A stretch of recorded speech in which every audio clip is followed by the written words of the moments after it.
Bradley Manning, the Army private who made global headlines when he gave thousands of top-secret documents to Wikileaks. This was Manning then, 3 years ago. And there he was today, leaving court after learning his fate. Guilty on several espionage charges, not guilty of aiding America's enemies, the most serious charge. Here's ABC's chief global affairs correspondent, Martha Raddatz. It was the charge that could have put the 25-year-old away for life without parole. The charge that would label him a traitor who knowingly aided al-Qaeda.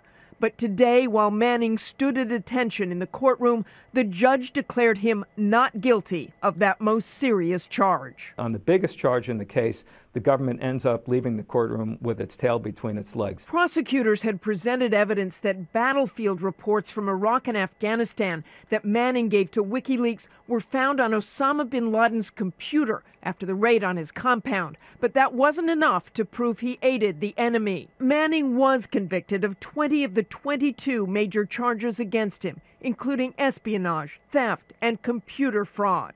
The young private, a high school graduate unable to hold a job, joined the Army in 2007, only to be made an intelligence analyst with a top-secret clearance. He was in Baghdad when he downloaded 700,000 classified documents and videos that shocked the world. Manning saying he had wanted to show the true cost of war. He did so with this video, where U.S. soldiers mistake a cameraman for the enemy. Nice. Good shoot. Thank you. And fire on a van with two little children inside. Oh, it's their fault for bringing their kids to a battle. That's right. But the former director of the CIA, Michael Hayden, says Manning greatly harmed national security. This is the most significant leak of classified information in the history of the Republic. So he put real people at real risk.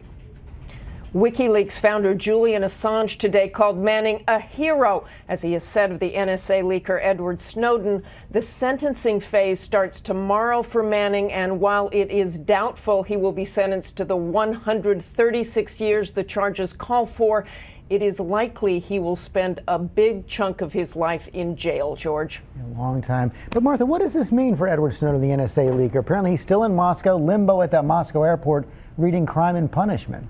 He is, and I'm sure Edward Snowden's watching carefully, but I don't see how they get him back to the United States to face those charges unless they make some kind of deal with him, George, and no one seems in the mood to make any deals right now. That is not happening yet. Okay, Martha, thanks very much.